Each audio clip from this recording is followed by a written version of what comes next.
បងប្អូនទាំងគ្នានៅពេលដែលបងប្អូនឮឈ្មោះថាហូជីមិញបងប្អូនតែងតែគិតទៅដល់មេដឹកនាំបដិវត្តន៍វៀតណាមម្នាក់ដែលបានឈ្លានពានយកទឹកដីខ្មែរយើងប៉ុន្តែបងប្អូនទាំងអស់គ្នាដឹងឬអត់ថាតើហូជីមិញពូកែនឹងមានល្បិចកលច្រើនប៉ុណ្ណាទើបអាចយកទឹកដីខ្មែរយើងបានថ្ងៃនេះខ្ញុំនឹងនិយាយពីប្រវត្តិសាស្ត្រសំខាន់មួយដែលមិនសូវជាមានអ្នកនិយាយលម្អិតប្រហែលទេនោះគឺទំនាក់ទំនងនិងឥទ្ធិពលរបស់ហូជីមិញមកលើជោគវាសនានៃប្រទេសកម្ពុជា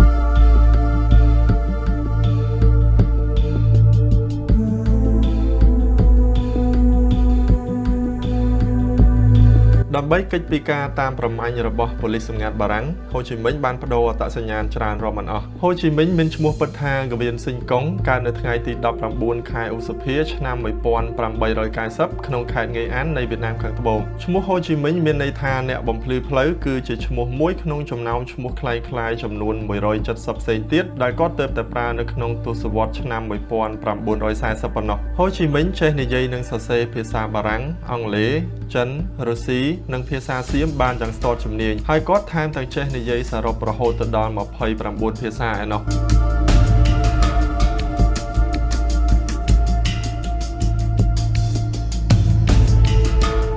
ក្រោមការណែនាំរបស់សហភាពសូវៀតនៅឆ្នាំ1930ហូជីមិញបានបង្កើតបកកុម្មុយនីសឥណ្ឌូចិនឬហៅកាត់ថា ICP ដែលគោលបំណងរបស់បកនេះគឺមិនមែនដើម្បីរំដោះតែវៀតណាមមួយប៉ុណ្ណោះទេប៉ុន្តែគឺរួមបញ្ចូលទាំងកម្ពុជានិងឡាវឲ្យមកនៅក្រោមដំបូលបកតែមួយដើម្បីប្រយុទ្ធប្រឆាំងនឹងបារាំងនេះគឺជាចំណុចចាប់ផ្ដើមដំបូងដែលឥទ្ធិពលនយោបាយវៀតណាមបានជ្រាបចូលមកក្នុងប្រវត្តិសាស្ត្រនយោបាយខ្មែរហើយក៏ជាប្រភពនៃភាពមន្ទិលសង្ស័យខាងនយោបាយរហូតមកដល់បច្ចុប្បន្នផងដែរ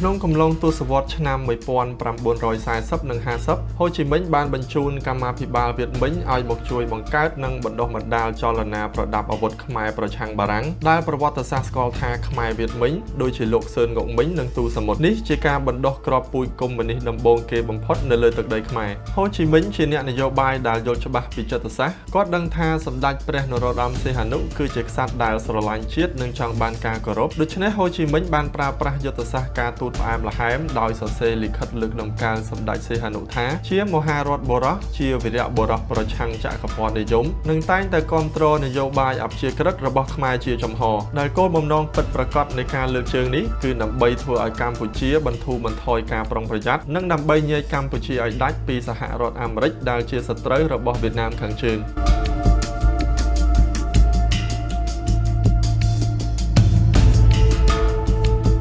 នៅទសវត្សរ៍ឆ្នាំ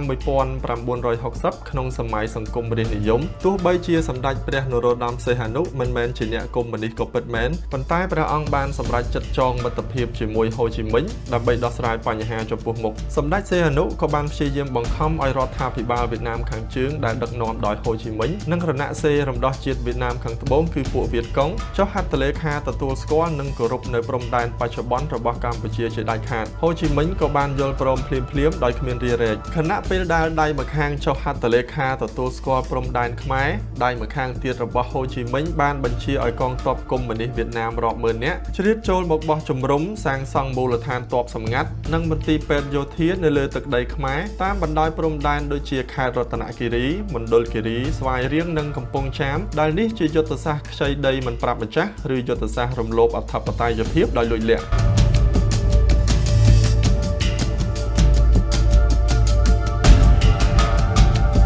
ហូជីមិញដឹងយ៉ាងច្បាស់ថាវៀតណាមខាងជើងមិនអាចឈ្នះសង្គ្រាមវៀតណាមបានទេបើសិនជាគ្មានផ្លូវដឹកជញ្ជូនស្បៀងនិងអាវុធពីជួរមុខទៅជួរក្រោយអញ្ចឹងហើយគាត់ក៏បានបង្កើតល្បិចមួយហៅថាផ្លូវលំហូជីមិញដែលភាគច្រើននៃខ្សែផ្លូវយុទ្ធសាស្ត្រនេះត្រូវបានពន្លាតចូលយ៉ាងជ្រៅទៅក្នុងទឹកដីឡាវនិងទឹកដីកម្ពុជាហូជីមិញបានបញ្ចុះបញ្ចូលសម្ដេចសីហនុឲ្យបើកកំពង់ផែក្រុងព្រះសីហនុដើម្បីឲ្យនាវាចិនដឹកអាវុធមកទម្លាក់រួចកងទ័ពវៀតណាមដឹកជញ្ជូនបន្តទៅកាន់ព្រំដែនជាថ្នូរមកវិញវៀតណាមនឹងចែកអាវុធនិងលុយកាក់មួយចំនួនដល់ខ្មែរល្បិចកលនេះបានធ្វើឲ្យកម្ពុជាបាត់បង់ភាពអព្យាក្រឹតដែលវាបានក្លាយជាលេសធ្វើឲ្យមហាអំណាចអាមេរិកសម្រេចចិត្តទម្លាក់គ្រាប់បែករាប់លានតោនមកលើទឹកដីខ្មែរបំផ្លាញភូមិករនិងសម្លាប់ជីវិតប្រជាជនខ្មែររាប់សែននាក់ហើយអន្ទាក់នេះក៏បានរុញកម្ពុជាឲ្យធ្លាក់ចូលក្នុងសង្គ្រាមស៊ីវិលដ៏សែនរ៉ាំរ៉ៃ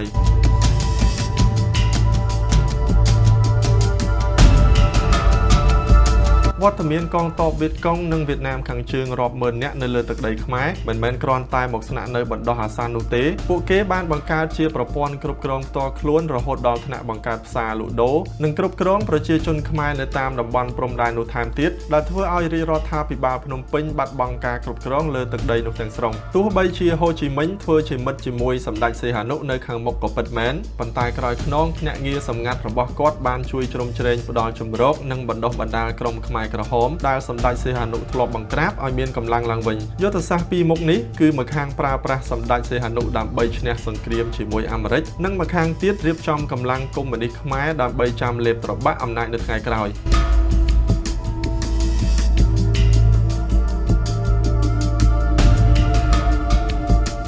បងប្អូនទាំងអស់គ្នាសាកស្រមៃមើលថាប្រទេសមួយប្រកាសខ្លួនជាប្រទេសអព្យាក្រឹតមិនចូលបកសម្ព័ន្ធណាទាំងអស់ប៉ុន្តែនៅលើទឹកដីខ្លួនឯងបែរជាមានកងទ័ពបរទេសរាប់ម៉ឺននាក់មកបោះជំរំដើរហើរដោយសេរីនិងប្រើប្រាស់ទឹកដីរបស់យើងធ្វើជាឈ្នន់សង្គ្រាមទៅវិញតើនេះគឺជាមិត្តភាពពិតប្រាកដឬជាការរំលោភបំពានដោយគ្មានការកោតក្រែងហូជីមិញប្រើប្រាស់កាតាលីករសង្គ្រាមនេះបានយ៉ាងល្អបំផុតដើម្បីបម្រើផលប្រយោជន៍វៀតណាមដោយមិនខ្វល់ថាប្រទេសកម្ពុជានឹងត្រូវធ្លាក់ក្នុងវាលពិឃាតឬត្រូវវិនិច្ឆ័យសពសាយនោះទេនៅក្នុងឆាកនយោបាយអន្តរជាតិគ្មានមិត្តរហូតនិងគ្មានសត្រូវអចិន្ត្រៃយ៍ទេគឺមានតែផលប្រយោជន៍ជាតិតែប៉ុណ្ណោះហូជីមិញអាចជាមេដឹកនាំដ៏អស្ចារ្យសម្រាប់ជាតិសាសន៍វៀតណាមប៉ុន្តែយុទ្ធសាស្ត្រនិងល្បិចកលនយោបាយរបស់គាត់បានបន្សល់ទុកនូវស្នាមរបួសប្រវត្តិសាស្ត្រដ៏សែនជ្រៅសម្រាប់ប្រទេសកម្ពុជាទាំងការបាត់បង់អធិបតេយ្យភាពទឹកដីនិងការធ្លាក់ចូលក្នុងភ្នក់ភ្លើងសង្គ្រាមក៏ព្រោះតែល្បិចកលផ្លូវលំហូជីមិញ